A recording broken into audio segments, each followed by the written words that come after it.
Magandang araw mga bi. Makulimlim ang araw na to at saka sobrang lakas ng hangin. Ganon pa man, kailangan nating bumangon at maghanda.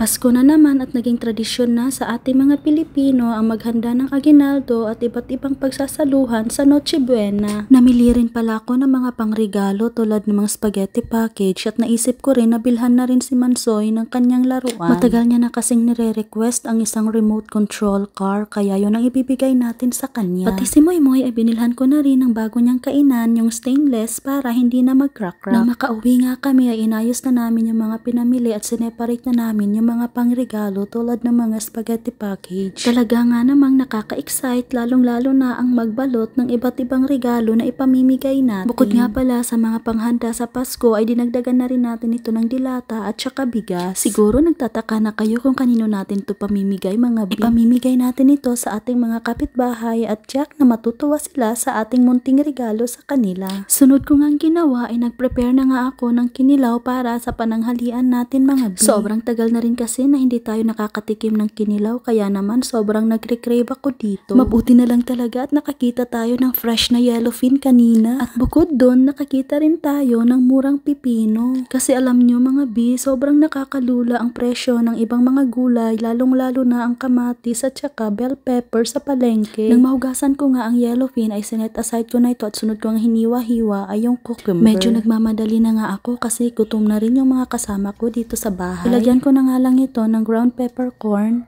asin, at saka suka na may fermented pepper. Yung pepper nga pala na to ay galing mismo sa ating garden. Ngayon pa lang natatakam na akong tikman. Nilagyan ko na nga lang din ito ng calamansi juice para mas maging strong yung lasa ng ating kinilaw.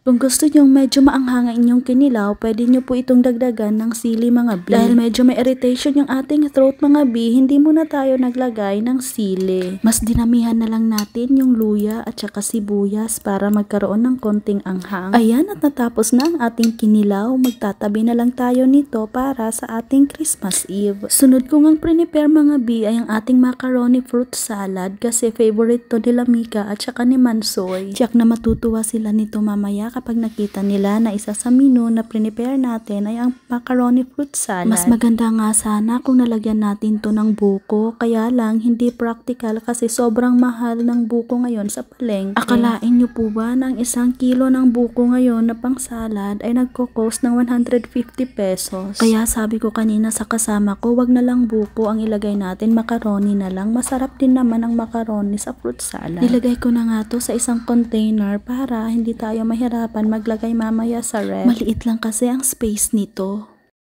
At dahil special ang araw na to ay magluluto rin tayo ng lechon kawali. Bago ko nga'y sinalang at dinip fry ang ating karne ay binabad ko muna ito for 30 minutes sa suka at saka asin. Napanood ko kasi sa isang cooking video na mas magiging malambot at saka malinamnam ang karne kapag ibinabad muna ito sa suka at saka asin. Habang nakasalang sa low fire ang ating karne ay sinimulan ko na ngang balutin ang gift nila Mansoy, Mika at saka Juban. Hindi ko talaga maipaliwanag pero sobrang saya ko habang nagbabalot ako ng mga regalo nila. Kayo po ba? The same din po ba kayo ng nararamdaman kapag nagbabalot kayo ng regalo na ipamimigay ninyo para sa Christmas? Sobrang nakakatuwa kapag nakaka-receive tayo ng gift pero mas masaya rin kapag nakakapag-share tayo ng blessings na natanggap natin. Kahit simple lang yan, tsak na i-appreciate ito at pahalagahan ng taong makaka-receive nito. Kasi bukod sa act of giving, it's one way rin para ipakita sa kanila na naalala natin sila and appreciated natin na naging parte sila sa buhay natin.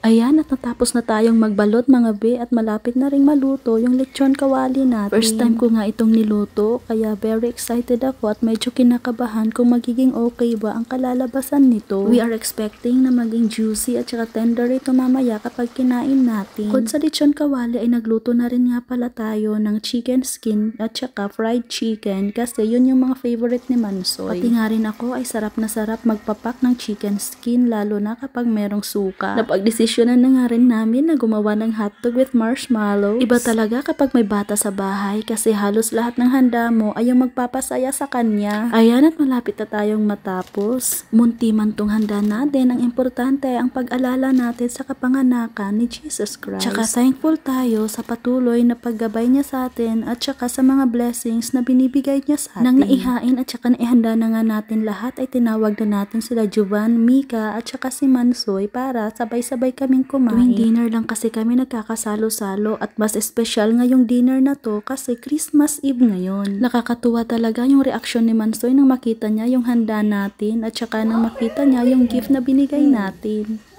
Oh, you hold it. Yeah. You want to open it? Yes. You open. You rip this one. What? This one. This one? Go. Wow. Wow. Cars. My car. My car. Remote control yan. Kaya mo? Oopsie. That's all for today's video. Thank you for watching and please don't forget to click subscribe.